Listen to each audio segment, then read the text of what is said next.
Então, antes de começar a nossa aula, eu gostaria de dedicar um abraço todo especial aos nossos queridos médicos veterinários que cuidam dos nossos pets, né? E que castram os nossos pets, impedindo que eles tenham petzinhos. Bom, agora sim, agora Sato, podemos de fato começar o encontro. Olha aqui, então vamos compartilhar a nossa tela. Já vou pedindo aí para vocês irem abrindo na aula 49 de Geografia. Aula de Geografia número 49. Aquela aula que fala sobre formações florestais no Brasil. Tá? É por ali que nós vamos começar o nosso encontro hoje. Aqui, ó. Grandes formações florestais brasileiras. Tá? Aula 49. O primeiro exercício nos diz o seguinte, ó, aqui já traz de saída, né, a divisão da floresta amazônica. Lembra?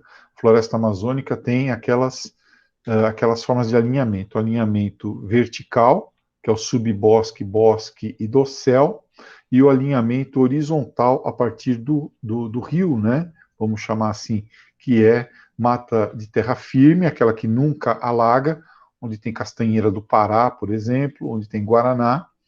Depois tem a mata de várzea, ou caá igapó branco, né? Que é aquela que na época da cheia do rio ela alaga, é onde tem seringueira, onde tem árvores com raízes aéreas, etc. E o igapó, que é a mata, vamos dizer assim, né? Que ocorre já dentro do rio, né?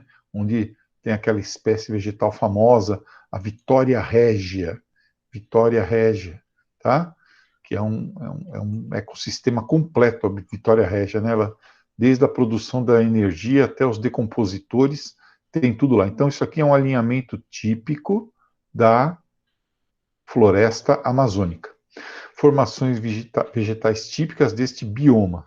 Em razão do processo de uso e ocupação do território brasileiro, e das ações dirigidas à preservação dos recursos naturais realizadas nas últimas décadas, embora isso aqui agora esteja um pouquinho menor, né? Este bioma constitui-se também naquele que guarda as maiores extensões de floresta nativa, então a nossa maior floresta, 5 milhões de quilômetros, né? 5 milhões de quilômetros, tá? É mais da metade do território brasileiro, ainda que seu desmatamento não tenha completamente cessado, ao contrário, ele está infelizmente se acelerando, né? Por conta do avanço da pecuária, da mineração e da agricultura, né? Do agronegócio.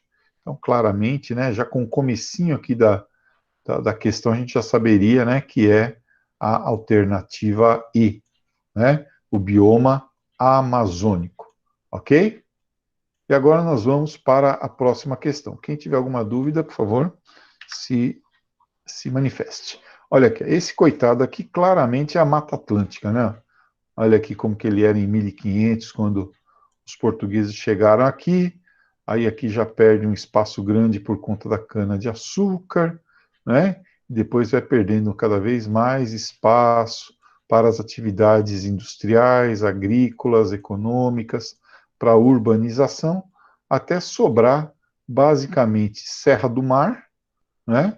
E aqui a região em torno do Recôncavo Baiano ali, tá? Então, pouquíssimas manchas, né? Quase sempre em áreas de serra, em áreas de parque. É a Mata Atlântica, né? A nossa floresta pluvial de encosta, né? Todo o litoral brasileiro, do Ceará ao Rio Grande do Sul. Ostenta hoje o título de uma das florestas mais devastadas do mundo, com mais de 1 milhão de quilômetros quadrados no início da colonização, hoje restam 5% da sua vegetação. Coitada da Mata Atlântica. E aí ele nos pergunta, por que a Mata Atlântica acabou? Né? Então, a colonização portuguesa, nós estamos estudando isso, a colonização vem a partir do Oceano Atlântico, né, pessoal? As caravelas portuguesas, elas chegam ao Brasil a partir do Oceano Atlântico. E as duas regiões que são colonizadas primeiro são o Sudeste aqui, São Vicente e tal, e o Nordeste, Pernambuco, Salvador, né? Por isso que o Rio São Francisco é o rio da integração nacional, né? Que integra essas duas áreas. Então, primeiro bioma a entrar em contato com o colonizador, por ser o nosso país voltado para a agroexportação, naturalmente eles encontraram um clima favorável aí para a cana-de-açúcar, acabaram ficando por aí mesmo, tá? E depois as grandes cidades, a industrialização, né, tudo isso foi se estabelecendo nessa área, tá? Vamos colocar aqui o link para a lista de presença para a querida Laura e vamos prosseguindo. Bom, considerando as características histórico-geográficas do Brasil a partir da análise das figuras, é correto, então estamos buscando a correta, não a incorreta, né? Atividades agrícolas, ó, cana-de-açúcar, também o café, né? No século XIX, o café, aliado ao extrativismo vegetal, obtenção de lenha, também o pau-brasil, tem se constituído desde o período colonial na causa da devastação da Mata Atlântica e depois a urbanização, né? Por isso, alternativa C de sapato. Agora, vamos à frente. Ah, essa todo mundo conhece, a mata de araucária, né? Olha aqui, essa aqui tem em Ribeirão Pires. Araucária augustifolia, né? Olha aqui, ó, bem no alto aqui as folhas, uma vegetação fóssil, uma floresta de pinheiros do tempo em que essa nossa região era mais fria, né? O sul do Brasil era mais frio, tá? E também o sudeste, né? É sempre que aparecer esses bico de pena assim, retratando os biomas brasileiros, vai aparecer que é bico de pena do Percival, tá? Esse cara é um artista que fez assim, muitos retratos, né, a bico de pena dos biomas brasileiros. Bom, então, trata-se de identifique a formação vegetal representada, então a formação vegetal representada e a área de ocorrência original, né? Não onde ela se adaptou. Se você colocar um pinhão no chão, na terra, né, e cuidar desse pinhão, vai nascer um pé de araucária. Não faça isso, senão depois você não pode derrubar. Aí fica gigante, levanta a tua calçada, vira um inferno. Bom, então, é uma floresta aciculifoliada, né? Típica aí das áreas mais frias, então, as folhas em forma de agulha, tá? É a mata de araucárias ou mata dos pinhais. Vocês podem colocar como mata dos pinhais, né? E a principal árvore é a araucária augustifolia, né? Ou pinheiro do Paraná, tá? Então, terras, aqui, ó, regiões sul e sudeste do Brasil, né? Principalmente o sul, né? O Paraná, mas regiões sul e sudeste do Brasil, tá? Considerando ao menos um fator de ordem física, um fator de ordem física relacionada a relevo e clima, né, nesse caso. Por que essa formação tem ocorrência fora da sua área nuclear, né, fora da onde ela começou a aparecer? Por que que a araucária se adaptou a outras regiões, né? Então, fora da área subtropical é por conta da altitude, como Ribeirão Pires, por exemplo. Então, vocês podem responder simplesmente isso, em função da altitude. Vocês se lembram que a altitude diminui a temperatura, né? Ribeirão Pires, por exemplo, quase 1.000 metros acima do nível do mar, tem aí uma temperatura menor que permite a adaptação da araucária. Da mesma forma, Campos do Jordão, da mesma forma o sul de Minas, ali, né? A região da Serra da Mantiqueira, tá? Então, as terras altas, né, como aqui no Sudeste, devido à sua menor temperatura, permitem a ocorrência da araucária augustifolia, né? Você sabe que essa árvore, eu falei, né, ela foi muito ameaçada, né? Ó, muito ameaçada. Por quê? Primeiro, o aproveitamento da própria madeira dela, né? O aproveitamento da própria madeira, então tá aqui, ó, exploração madeireira, tá? Para a indústria de papel, celulose e móveis, certo? E também para as indústrias agropastoris, né? Para que essas áreas cedessem espaço para plantações e para, e para pastos, tá? Então, por que foi substituída? A exploração madeireira para papel, celulose, móveis, fabricação de palito de fósforo, dormente de ferrovia, fabricação de casas, porque é uma madeira mole e boa, né? Que quase levou à extinção do pinhão, né?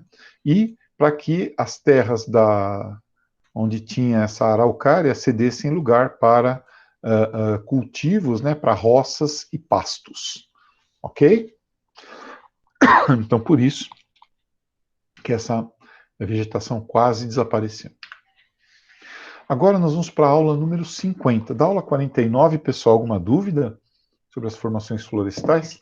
Teve uma questãozinha de cada formação florestal, né? Ele falou sobre a mata de araucária, uma questão sobre mata atlântica, uma questão sobre floresta amazônica, não falou sobre a mata dos cocais, né?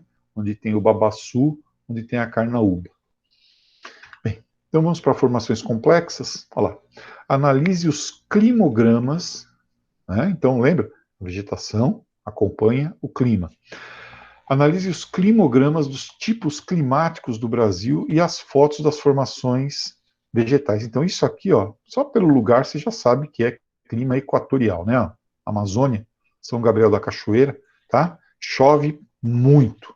A linha é a temperatura, então tá sempre calor, 30 graus, nossa senhora, né? E um calor cheio de umidade, hein? Olha, quando chove menos, lá na média, está chovendo 180 milímetros, tá? Outro lugar que você, então, esse aqui é clima equatorial. Equatorial, que vai ter floresta amazônica, né? Maceió. Maceió, Maceió, capital das Alagoas, maravilha, hein? Praia dos Franceses, né? A praia. Então, clima tropical litorâneo. Lembra aquele que chove no inverno aqui no Brasil? É o único que chove no inverno, tá? O tropical litorâneo. Tropical litorâneo úmido, né? Então, o inverno ameno e chuvoso, o verão quente e seco. Por isso todo mundo puxa o carro lá para o Nordeste. Depois, Cuiabá, né? Cuiabá, Mato Grosso. Se é Mato Grosso, é o tropical típico, né? Ou tropical continental, fortemente. Aqui, né, nessa Maceió, aqui vai ser mangue, né? Que tem que ser mangue, alguma coisa do tipo. No tropical continental, lá no Mato Grosso, tem que ser o cerrado, adaptado a um inverno extremamente seco, né? Embora não muito frio, né? Inverno ameno, mas muito seco, e o verão, né? Mais chuvoso. Cabaceiras, na Paraíba, olha aqui, ó, Cabaceiras, Paraíba, tropical semiárido, ó. Olha que estação seca aqui, ó. Não chove quase nada. E quando chove, a estação chuvosa, nossa, vai morrer todo mundo afogado. Choveu, sei lá, 50 milímetros, né? Então, chove muito pouco, tá? Em Cabaceiras, tropical semiárido, tá? Tropical semiárido, estação seca bem definida, né? A temperatura elevada também, médias térmicas elevadas o ano todo, tá? Então, aí deve ser a vegetação da caatinga, né? Que é a savana brasileira, a savana espinhenta lá, com as cactáceas, né? Com o mandacaru e tal. Poços de Caldas, Minas Gerais. Antigamente, os casais iam passar lua de mel em Poços de Caldas, até hoje, né? Muito bonito, Poços de Caldas, né? Ó, notem que a temperatura é um pouquinho menor lá em Poços de Caldas, né, pessoal? 20, 18, é um lugar mais elevado, inverno seco, muito parecido com o nosso clima aqui, né? Tropical de altitude. Não sei por que as pessoas daqui de Ribeirão vão para Campos do Jordão, por que elas vão para Poços de Caldas. Aqui tem tudo isso, pô. Né? Tem frio, tem montanha, tem mato. As pessoas tinham que vir para cá. Então, tropical de altitude, aqui vai ter uma floresta parecida com a nossa, né? Aqui, Mata Atlântica e tal. E, finalmente, Porto Alegre, né? Capital do Rio Grande do Sul, né? Fundada por casais de imigrantes que vinham lá de Portugal. Por isso se chamava Porto Alegre dos Casais. Aí virou Porto Alegre, capital do Rio Grande do Sul. Se é Rio Grande do Sul, é clima subtropical, né? 4 estações bem definidas, chuvas bem distribuídas ao longo do ano e, além disso, a amplitude térmica extremamente elevada, né? Então, nós chegamos aqui a 25 graus de média na época do verão, e na época do inverno descemos aqui para 15 graus, né? De vez em quando vai lá para zero, né? E as chuvas mais ou menos aí bem distribuídas na média ao longo do ano. Bom, e aí vem as vegetações, né? Olha aqui, ó. Essa aqui é a mata dos pinhais, típica do clima subtropical. Essa aqui é a floresta amazônica típica do equatorial. Então aqui é equatorial, aqui é o subtropical. Esse cara aqui, ó, esse menino aqui vai ser o cerrado. Esse cara aqui vai ser aquele outro, aqui a gente falou, a caatinga. Né?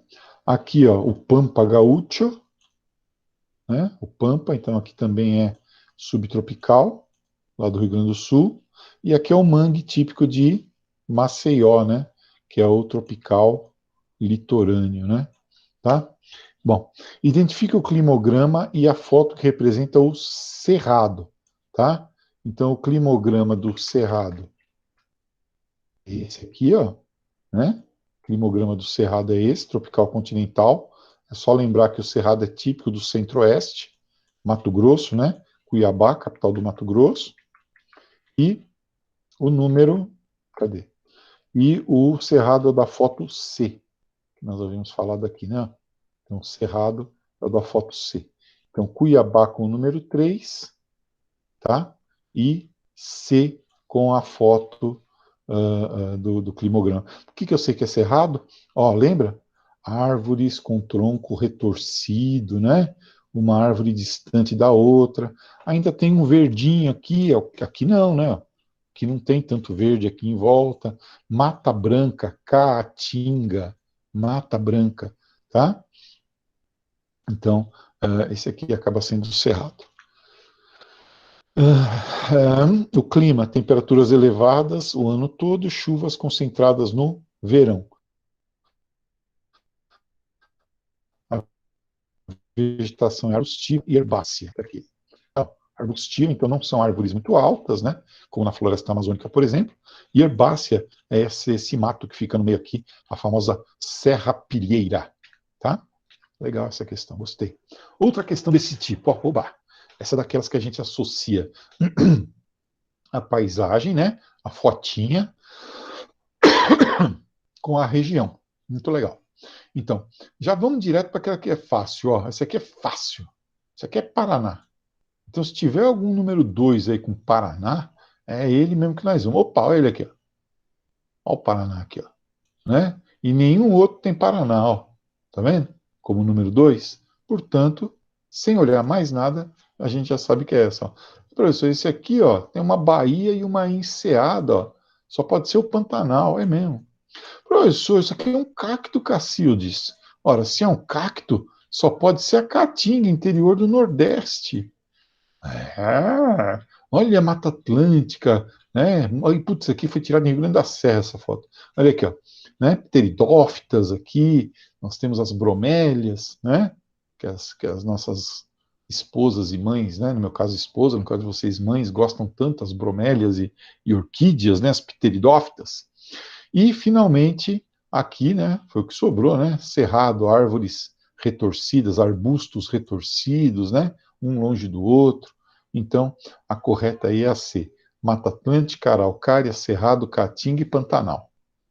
Tá bom? Fácil, né? Foi só ir na número 2 ali. Ah, quando tem esses roteiros... Oi, dúvidas? A 3 da questão 2 é qual mesmo a vegetação? Peraí, aqui dessa? Dessa? Isso, a 3, isso, a 2. É o Cerrado. Certo. Esse Tá, aqui é o obrigado. Cerrado. Por quê? Vejam só que legal. Ele tem esses arbustos, né? Então é arbustivo, um domínio arbustivo, né? Então as árvores não são muito grandes, tá? Longe uma da outra, com um pouquinho de herbáceo, né? Aqui embaixo, um pouquinho de gramíneas aqui. E a principal indicação, que é o cerrado, também está aqui, né? Olha aqui, ó. centro-oeste do Brasil. Bem, indo para frente, quando aparece esses roteirinhos aqui, isso aqui é um migué desgraçado, né?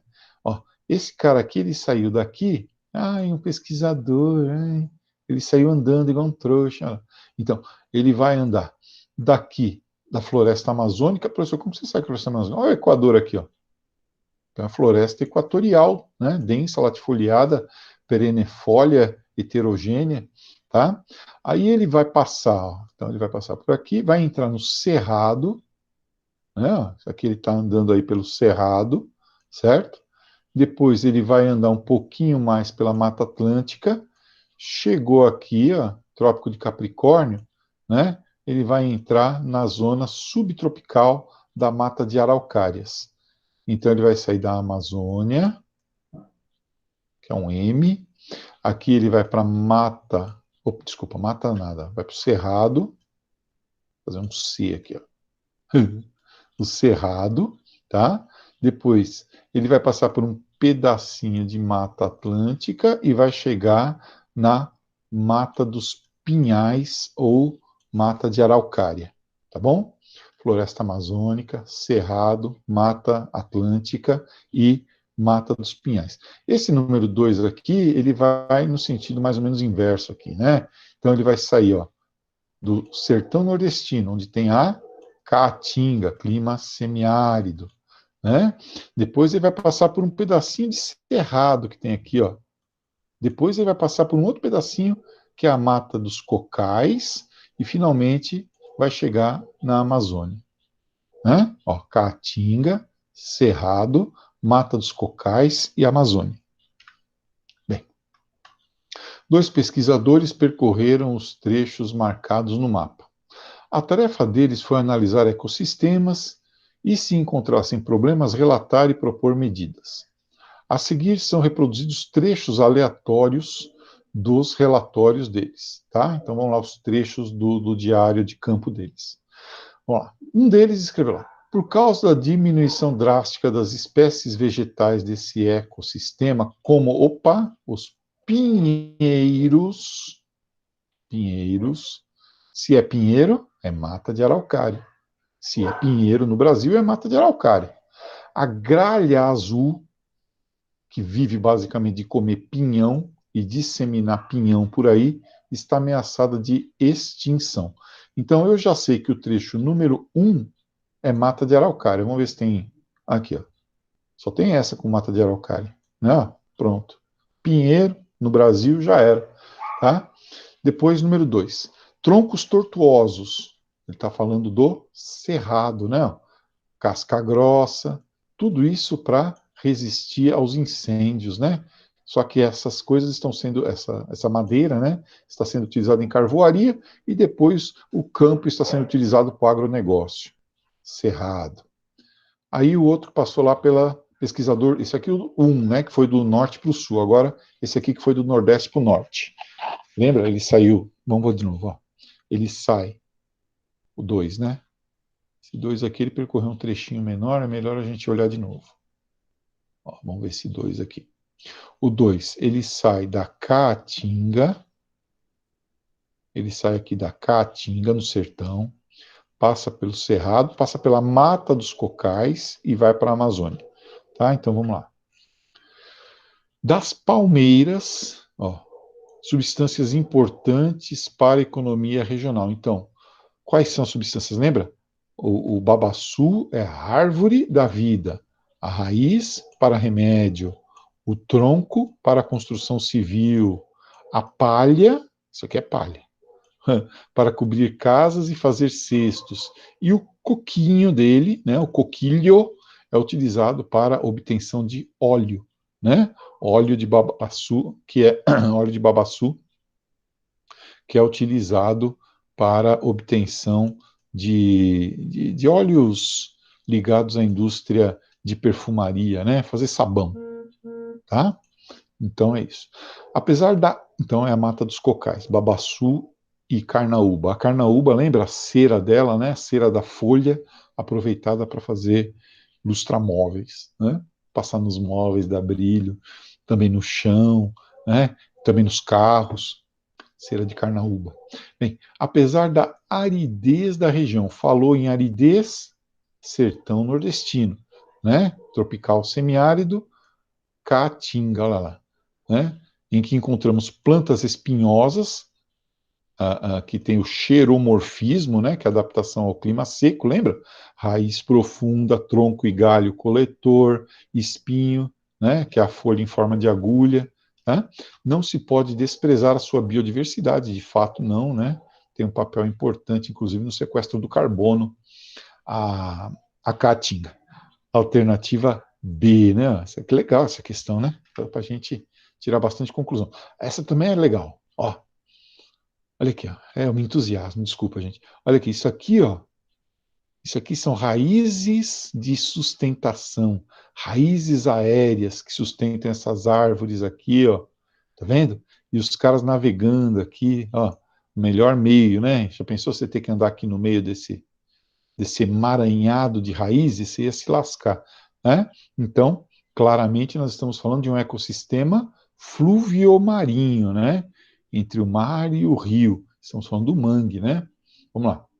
Os manguezais são ecossistemas de alta produtividade biológica, claro, né? É uma área quente, é uma área que tem muito micro-organismo, que tem muito material em decomposição, então isso atrai o peixinho, que atrai o peixão, que atrai a ave marinha, responsáveis por parte considerável dos recursos marinhos. Lembra? Caranguejo, siri, crustáceo, peixe, ave marinha. Ocupam grande extensão do litoral tropical e subtropical, do Nordeste até o sul do Brasil. Porém, apesar de sua grande relevância para a vida dos oceanos, até porque ela diminui o impacto do rio na maré e da maré no rio, estão entre os ecossistemas mais devastados do planeta por conta da especulação imobiliária, né, da urbanização, do aterramento, para também fazer área como descarte de lixo, né? Tá? Acaba sofrendo aí o manguezal. Com base nessas informações, as características ambientais dos mangues, quanto a solo e vegetação. Então, lembra? Raízes de sustentação, vegetação halófita, que é aquela vegetação adaptada a maior salinidade, né? Raízes aéreas, tá? E duas ações predatórias que podem acontecer lá, né? Ó. Nós podemos pôr desde o lançamento de esgoto até a especulação imobiliária. Vamos ver aqui o que diz a resposta. Tá. Então, áreas alagadas, o solo é argiloso, rico em matéria orgânica, tá? Origem é uma vegetação, aqui, ó, adaptação à salinidade do solo, pouco oxigênio, tá? Espécies arbustivas e arbóreas, aqui, ó, raízes aéreas, tá? Aí os problemas, ó, urbanização, tá? Desmatamento, aterros, tá? Onde tem essa forma de vegetação aí, certo? Para a expansão imobiliária, né? O famoso pé na areia. Contaminação por esgoto, tá bom? Tudo isso acaba também interferindo. Então, ó, solo argiloso, matéria orgânica, adaptação à salinidade, raízes aéreas, tá? E depois urbanização, desmatamento para aterros, que dão lugar aos condomínios, aí, aos loteamentos, e contaminação por efluentes, por esgotos, né? E também para virar lixão, né? Tem muita cidade litorânea que usa o mangue como lixão, que é um absurdo, né? Bom, essa então é a aula 49, 50 e 51, né? A correção das três aulas. Só tem mendigo em Poços de Caldas, é? Não sabia disso, não. Olha, faz muitos anos. Eu fui em Poços de Caldas em 73, né? Então, em 73 ainda era um lugar muito bonito. Bom, É que eles pararam muito de investir nessas coisas de ponto tá. turístico. E Felizmente. É um ponto turístico maravilhoso. Você está onde? Você está em Poços de Caldas? Parabéns, Camille. Aê, ó. Então, veja aí, tire fotos e mande para a gente. Bom, uma coincidência maravilhosa. Aproveite a sua estada. As águas termais de Poços de Caldas. Muito romântico, viu? Bem, então é isso. Amanhã nós vamos nos encontrar para estudar a história do Brasil, né? E na quinta-feira, de novo, história do Brasil, com história, com geografia, falando sobre desmatamento. Tá bom? Nenhuma lição de casa. Aproveitem, se divirtam. Tchau, tchau. Até amanhã. Namastê. Tchau, namastê.